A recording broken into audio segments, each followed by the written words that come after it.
हम थोड़ी देर के लिए मनन करेंगे यशायाह नबी की पुस्तक उसका 42वां अध्याय उसके पहले 7 वचन। ये पहले भी जो है कई बार शेयर किएगा कि ये एक ऐसा पैसेज है जो प्रभु के दास के बारे में, प्रभु के चुने हुए के बारे में जो है वर्णन करता है। और यहाँ प्रभु कहते हैं, प्रभु का वचन कहता है कि मेरे दास को देखो जिससे मैं संभाले हुआ हूँ, मेरे चुने हुए को जिससे मेरा जी प्रसन्न है। मैं उसे उस पर अपना आत्मा रखे हुआ हूँ। वह जाति जाति के लोगों के लिए न्याय कर प्राप्त करेगा। वह न चलाएगा और न ऊंचे शब्द से बोलेगा, न सड़क में अपनी वाणी सुनाएगा। कुचले हुए नरकट को ना तोड़ेगा और ना टिमटिमाती हुई बत्ती को बुझाएगा। वह सच्चाई से न्याय चुकाएगा। वह न थकेगा और ना याद छोड़ेगा जब तक वो न्याय को पृथ्वी पर स्थिर ना कर सके। तो इन वचनों के लिए हम परमेश्वर का धन्यवाद देते हैं कि प्रभु कह रहा मेरे दास को देखो, मेरे जिसको मैंने चुना है, मेरे चुने हुए को देखो। और यहाँ ये वचन जो है प्रभु यीशु मसीह की ओर इशारा करता है। और जब हम पूरे ओल्ड टेस्टामेंट को देखते हैं तो सारा के सारा ही प्रभु यीशु मसीह के बारे में। प्रभु यीशु मसीह जब शास्त्रियों से, यहूदियों से बात करते हैं और उनसे कहते हैं कि तुम कोई शास्त्र तुम पढ़ते हो क्योंकि वो मेरे बारे में लिखा है। प्रभु यीशु मसीह जब उर्दू में से जिंदा हुए, आमोस के रास्ते पर उन 2 शिष्यों के साथ जब वो खाना खाने के लिए बैठे, जब रास्ते में चल रहे थे, उनसे बात कर रहे थे उन तमाम बातों के लिए जो प्रभु के विषय में लिखी हुई है। तो ये पूरा का पूरा जो वचन है, पूरे जो शास्त्र है, प्रभु यीशु मसीह की ओर इशारा करते हैं। और प्रभु इस समय, परमेश्वर इस समय ये कहते हैं मेरे दास को देखो। यूनानी सुसमाचार उसका पहला अध्याय, दूसरा अध्याय, खासकर पहले अध्याय की 29 वचन में हम देखते हैं कि जब यूहन्ना अपने जनों के साथ था, उसने प्रभु को जाते हुए देखा। फिर दूसरे प्रभु यीशु मसीह को अपनी ओर आते देखा और उनसे कहा, देखो ये परमेश्वर का मेमना है जो जगत के पापों को उठा ले जाता है। फिर जब हम पत्रियों में आते हैं तो इब्रानियों की पत्री का लेखक कहता है, विश्वास के कर्ता सिद्ध करने वाले मसीह की ओर ताकते रहो। तो प्रभु परमेश्वर, प्रभु के लोग, प्रभु के सेवक, प्रभु की गवाही देने वाले प्रभु यीशु मसीह की ओर इशारा करते हैं, प्रभु यीशु मसीह की ओर ध्यान आकर्षित करना चाहते हैं कि मेरे दास को देखो। और बहुत बार जो है जब हम छोटे होते हैं और जब हम कुछ खास काम करते हैं, खेल में, संगीत में, समाज सोसाइटी में, जब हम कुछ काम करते हैं तो बहुत सारे लोग हमें क्लेम करते हैं। कई बार बच्चे के बारे में होते हैं कि ये मेरा बेटा है। जब बड़े होते हैं तो ये मेरा पापा है। तो बहुत बार ऐसे जब कुछ काम होते हैं तो हम क्लेम करते हैं ये मेरा बेटा। बड़ी खुशी के साथ जब कोई किसी स्पोर्ट्स में अच्छा इनाम लेके आता है, अच्छा नाम कमा के आता है, तो हमें गर्व होता है। अभी पिछले हफ्ते की बात है, हमारे चर्च के एक परिवार है, उनको एक फ्रेंचाइज मिल रहा है। और हमने जब बात सुनने के बाद हम बात कर रहे और क्या करें, फख्र महसूस कर रहे, हमारे चर्च का बंदा है, हमारा क्रिश्चियन भाई है। पूरे हिंदुस्तान में जब उनको ये फ्रेंचाइज मिलेगा तो हमें खुशी है कि वो कौन है, हमारा भाई। बहुत बार बहुत बार पहले की बात है जब आप कभी ये गाड़ियां कारें नहीं होती थी और किसी गाड़ी के बीच में हम क्रॉस देखते थे तो बड़ा फक्र होता था, है ना, बड़ी खुशी के साथ हम देखते रहे क्रॉस लगी कोई क्रिश्चियन बन रहा है। तो ऐसे ही परमेश्वर प्रभु यीशु मसीह की ओर इशारा करते हुए कहते कि मेरे दास को देखो। मत्ती में, लूका में जो आज हमने देखा है, जब प्रभु यीशु मसीह बपतिस्मा लेने के लिए आए, यूना ने बपतिस्मा देने के लिए मना किया और प्रभु यीशु मसीह कहते आप तो ऐसा ही बोले थे क्योंकि हमें इसी प्रकार से धार्मिकता की सारी नीतियों को, रिवाजों को पूरा करना है। और जब प्रभु यीशु मसीह यूना से बपतिस्मा लेके बाहर आती है, वचन कहता है जब कबूतर उसके कंधे पर बैठता है और स्वर्ग खुल जाता है और एक आकाशवाणी होती है, ये मेरा प्रिय पुत्र है, इसकी सुनो। तो यहाँ जब यीशु मसीह यूहन्ना से बपतिस्मा लेते हैं तो परमेश्वर स्वर्ग से अपनी पवित्रवाणी के द्वारा कहते हैं ये मेरा प्रिय पुत्र है, ये मेरा पुत्र है, ये मेरा पुत्र है जो धार्मिकता की रीतिविधियों को पूरा कर रहा है, ये मेरा पुत्र है जिससे मैं प्रसन्न हूं। इसके आगे भी देखते जब प्रभु यीशु मसीह क्रूस पर चढ़ाए जाने वाले थे और प्रभु यीशु मसीह जब एलिया और मूसा के साथ बात कर रहे हैं तो पतरस यहाँ बहुत खुश होते हैं, भावुक होकर कहते हैं यहाँ हमें 3 मंडप बनाने चाहिए, एक एलिया के लिए, मूसा के लिए, एक प्रभु यीशु मसीह आग के लिए। उसी बीच में एक बादल को जो है घेर लेता है और परमेश्वर का वचन कहता है ये वाणी एक स्वर्ग वाणी होती है, एक आकाशवाणी होती है, ये मेरा प्रिय पुत्र है जिससे मैं प्रसन्न हूं। वहां एलिया है और वहां मूसा है जो नबूवत की बातें, व्यवस्था की बातें प्रभु यीशु मसीह के साथ करते, प्रभु यीशु मसीह के उस बलिदान की तैयारी के बारे में बातें करते। सब कुछ पूरा हो गया, नबूवत पूरी हो गई है, व्यवस्था पूरी हो गई है और परमेश्वर का वचन आता है कि जिसमें व्यवस्था पूरी हो रही है, जिसमें नबूवत पूरी हो रही है, उसको देखो। बहुत बार हमारा जो है ध्यान इधर उधर होता है। ऐसे जब हम परमेश्वर के दास की बात करते हैं, परमेश्वर के चुने हुए की बात करते हैं, तो यहाँ प्रभु यीशु मसीह की तरफ ध्यान दिया जा रहा है, प्रभु यीशु मसीह की तरफ इशारा किया जा रहा है कि वो मेरा चुना हुआ है। पिछला अध्याय 41 है, उसमें इस्राएल के बारे में लिखा वो मेरा चुना हुआ है। और उसके साथ इधर उधर मत ताक क्योंकि मैं तेरा परमेश्वर, इधर उधर मत ताक क्योंकि मैं तुझे अपने धर्म में जाने हाथ से संभाले रखूंगा, मैं तेरी अगुवाई करूंगा, मत ताक। यहाँ जब अन्याय की बात होती है, जब सताव की बात होती है, जब अतिक्रमण की बात होती है, तो परमेश्वर का वचन अपने लोग से कहता है खास करके यहाँ मत डाल, इधर उधर मत डाल। जब परेशानी का समय होता है तो हम ताकते हैं, इधर उधर हम देखते हैं, तो प्रभु का वचन मेरे और आपके लिए कहता है कि मत डाल क्योंकि मैं तेरे साथ हूं। और यहाँ प्रभु यीशु मसीह के बारे में कि वो मेरा सेवक है, एक अलग प्रकार का सेवक, एक ऐसा सेवक जो दूसरे सेवकों की तरह नहीं है। वो यहाँ लिखा कि वो पृथ्वी पर न्याय स्थापित करेगा।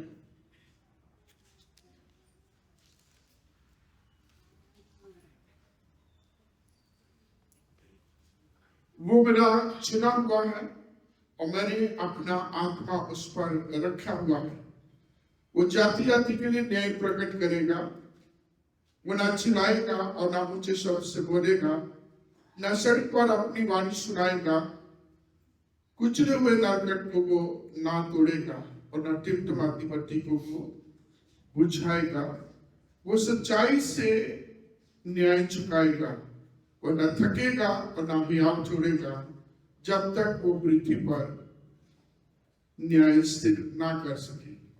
तो यहाँ बहुत सारी चीजें हैं जो बड़ी आकर्षक करती है, आज उनको देख करके बड़ा अच्छा लगता है, फेवरेट है हमारी सबकी।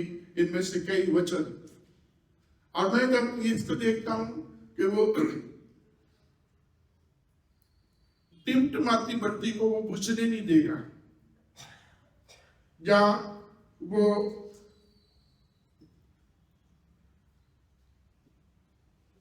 कुचले हुए नरकट को वो ना तोड़ेगा। या टिमटिमाती बत्ती, जब हम बत्ती जलाते थे और बत्ती जब जलती थी और चलते चलते जब उसका तेल खत्म हो जाता है तो उसका आखिरी जो छोटा हिस्सा रहता है तेल खत्म हो जाता है और वो तेल ना होने की वजह से बुझने की कगार पर होती है और फिर क्या कहते हैं वो धुआं फैलाती है और उसको निकाल के कहा जाता है, निकाल के बाहर फेंक दो, है ना, आप वेस्ट होगी है।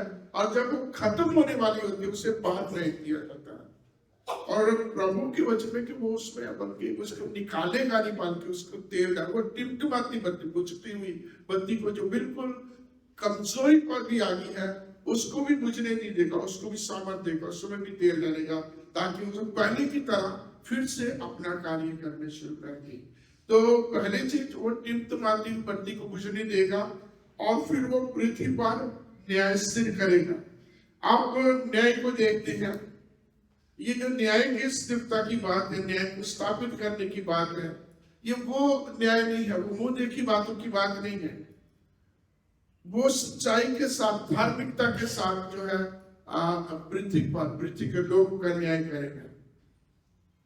आप न्याय की बात करते हैं, हमारा जो लेजिस्लेटिव सिस्टम है इसमें आज देखते हैं किसी व्यक्ति विशेष को, किसी पार्टी को इतना इतना खुला दिया जाता है और कुछ पार्टियों को, कुछ व्यक्तियों को इतना अंकुश लगा दिया जाता है। तो उस प्रभु के बारे में है कि वो मुंह देखी बातें नहीं करेगा, वो तब तक नहीं थकेगा जब तक न्याय स्थापित नहीं हो जाएगा।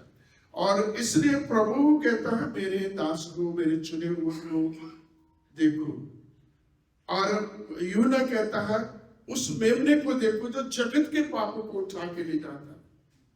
और इब्रानियों की पत्रिका लिखता है उस विश्वास के करता जो सिद्ध करने वाला है, जो तमाम कमजोरियों गतियों से हमें उठाने वाला है, उसकी ओर ध्यान रखाए रखो। बहुत बार हमारा ध्यान दुनिया की तरफ लग जाता है, बहुत बार ध्यान हमारा समस्याओं में लगा रहता है, बहुत बार हमारा ध्यान परिस्थितियों के बीच में लगा रहता है, कुछ लोगों के बीच में लगा रहता है। और जहां हम लोगों में, परिस्थितियों में, परेशानियों में, तरह तरह की और बातों में जब हम उनकी ओर देखते हैं, ताकते हैं, तो हमें परेशानी होती है, हमारे लिए जो है गिरावट का काम हो जाता है। अब देखिए जब हम प्रभु की तरफ देखते हैं तो हम हमेशा प्रभु के अनुग्रह से हम चल सकते हैं। और जैसे प्रभु की ओर से हमारा ध्यान इधर उधर बढ़ता है, जहाँ हमारी प्रायोरिटी, हमारी प्राथमिकता कभी इधर उधर हो जाती है तो हमारी जिंदगी में गिरावट शुरू हो जाती है। बड़ी अच्छी उदाहरण है पतरस की। पतरस और बाकी चेले झील में हैं और झील के बीच में बहुत बड़ा तूफान उठा है। प्रभु यीशु से सामने से आ रहे हैं और उस तूफानी झील के बीच में प्रभु को देख करके चेले जो है डर जाते हैं कि भूत है। और प्रभु उनको आश्वासन देता, उनको शांति की बात कहता, डरो मत मैं। और पतरस जैसे उसके एक भावुक नेचर है, वो प्रभु यीशु मसीह से कहता है यदि तू है तो मुझे भी अपनी तरह चलने का सामर्थ्य दे। तो प्रभु यीशु मसीह में जब मसीह चल आ तो वो नाव से निकल के जो है चलता है, जैसे प्रभु यीशु मसीह पानी के ऊपर चलता आ रहा है, पतरस भी पानी के ऊपर चल रहा है। लेकिन जैसे ही वो लहरों की वो देखता है और वो जो है डूबने लग पड़ता है। जब हमारा ध्यान प्रभु की तरफ से होता है तो प्रभु हमें संभाले रहता है। हाँ, प्रभु के नाम से उस जो है विश्वास के कर्ता सिद्ध करने वाले प्रभु की ओर जब हम ताकते रहते हैं तो प्रभु के अनुग्रह से हम जो है सही चलते रहते हैं। जैसे ही हमारा प्रभु से ध्यान इधर उधर होता है तो हमारी जिंदगी में कमियां, और भी कई तरीके से आप देखेंगे हमारी जिंदगियों में बहुत बार ऐसे होता है, हमारी प्राथमिकताओं में कई बार ऐसा है, जब हम अपने ऊपर ध्यान देते हैं, जब हम अपने आप को जो है आगे लेके आते हैं तो हमारी जिंदगियों में गिरावट आती है। फिर इस सेवक के बारे में और लिखा है कि वो चिल्लाएगा नहीं, वो ऊंचे शब्द से चिल्लाएगा नहीं, और फिर है कि वो अपने आप को आगे नहीं बढ़ाएगा, अपने आप को जो है आगे नहीं करेगा।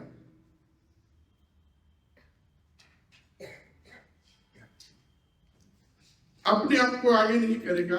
बहुत बार जो है उस समय की जो धार्मिक पद्धति थी, वो क्या करते थे, वो आगे की सीटों में, वो बाजारों में, वो अच्छी जगह, खास जगहों में, चुनी हुई जगहों में जो है अपने आप को जो है ज्यादा प्रोजेक्ट करते थे। तो प्रभु यीशु मसीह इस बाहरी दिखावे से हट करके वो सब बातों में जो है परमेश्वर को आगे रखने की बात है, कि वो खुद अपने आप को नहीं बल्कि परमेश्वर को आगे करेंगे। जैसे प्रभु यीशु मसीह ने खुद भी कहा कि मैं अपने भेजने वाले की मर्जी को पूरा करने के लिए आया हूं। प्रभु यीशु मसीह को खाने के लिए कहा गया, तो मेरा खाना और मेरा पीना ये है कि मैं जिसने मुझे भेजा है, मैं उसकी मर्जी को पूरा करूं, उसका काम मैं दिन ही दिन में पूरा करूं। अगर उस जमाने को देखो, जो प्रभु यीशु मसीह के दिनों का जमाना था, तो लोग अपने आप को प्रोजेक्ट करते थे, अपने आप को धार्मिक ठहराने के लिए वो धार्मिकता के काम करते थे। और आज भी देखेंगे तो बहुत सारी जगहों पर बहुत सारी मिनिस्ट्रीज है, बहुत सारे मिनिस्टर्स हैं जो प्रभु को काम, अपने आप को ज्यादा, अपनी महिमा ज्यादा बताते हैं, जो अपने आप अपना ज्यादा प्रचार करते हैं। और पौलुस ने कहा है 2 कुरिन्थियों 4 अध्याय में, हम पर दया हुई है इसलिए हम हियाव नहीं छोड़ते। हम अपने विषय में ये कहते हैं कि हम प्रभु के दास हैं, और हम सबके दिलों में अपनी भलाई जो है बैठाते हैं, और अपने आप को नहीं बल्कि प्रभु को आगे रखते हैं। तो प्रभु यीशु मसीह की सेवकाई के बारे में, प्रभु यीशु मसीह के बारे में ये भी था, वो अपने आप को अपना प्रचार नहीं करेगा अपने बारे में, बल्कि परमेश्वर का, प्रभु को आगे रख के वो जो है प्रचार करेगा, प्रभु के कामों को आगे बढ़ाएगा। और उसकी सेवकाई के बारे में, कामों के बारे में 7 वचन में है कि वो अंधों की आंखों को खोलेगा, बंदियों को बंदी गृह से निकाले जाने, और अंधियारे में जो बैठे हैं उनको काल कोठरी से निकालने का वो कार्य करेगा। तो हम परमेश्वर का धन्यवाद देते हैं प्रभु के इस चुने हुए दास के लिए, जिसको प्रभु ने चुना, जिसको प्रभु ने अपने आत्मा से परिपूर्ण किया, और जो प्रभु के कामों को करने के लिए जो मृत्यु तक भी जो है वफादार रहा। परमेश्वर का वचन कहता है कि जो ईश्वर की सारी भरपूरी उसमें सदैव वास करती है, तो भी अपने आप को उसने जो है परमेश्वर के बराबर होने की बात न की, बल्कि अपने आप को खाली कर दिया, अपने आप को इतना खाली कर दिया कि उसने मृत्यु को भी सह लिया। तो वो मेरे और आपके लिए, हम सब के लिए जिसने खाली किया, मृत्यु को सहा, ताकि हम प्रभु के अनुग्रह को, प्रभु की उस बड़ी उत्तम आशीष को प्राप्त कर सके, जो प्रभु यीशु मसीह के द्वारा परमेश्वर पूरे जगत को देने वाला है। आइए दुआ करें। महान शक्तिमान हमारे दयावान परमेश्वर, हम आपके चुने हुए दास के लिए, प्रभु यीशु मसीह के लिए, हम आपके मेमने जो जगत के पापों को उठाने जाते हैं, जो विश्वास के कर्ता सिद्ध करने वाले उद्धार करता है, प्रभु के लिए आपका धन्यवाद देते हैं, जो टिमटिमाती बत्ती को बुझने नहीं देते। खुदा परमेश्वर, आपका शुक्र, आपकी तारीफ हो कि वो आए, उन्होंने दुख मुसीबत यात्रा सही, बड़ा बलिदान दिया, हमें पाप से, पाप के बंधन से, पाप के श्राप से, मृत्यु से पिता परमेश्वर मुक्त किया। वो तमाम व्यवस्था के लेख जो हमारे विरोध में लिखे थे, उन सब बंधनों से हमें छुड़ाया, ताकि हम आपके स्वर्गीय राज्य में जाने के योग बन सके। हम पिता परमेश्वर आज अपने आप को, अपनी इस पूरी मंडली को, अपने इस पूरे पास्टर को, एक एक घर परिवार, बच्चों, जवानों, बुजुर्गों को आपके हाथों पे समर्पित करते हैं। आपका बहुत बड़ा अनुग्रह हम सब पर बन रहे, आपकी दया हमारे ऊपर बनी रहे, ताकि पिता परमेश्वर हम तुझ पे तेरे अनुग्रह में प्रभु बढ़ते जाए, तेरी सच्चाई से परिपूर्ण होकर अपनी जिंदगियों से आपके नाम की महिमा, आपके नाम की स्तुति करने वाले बन सके।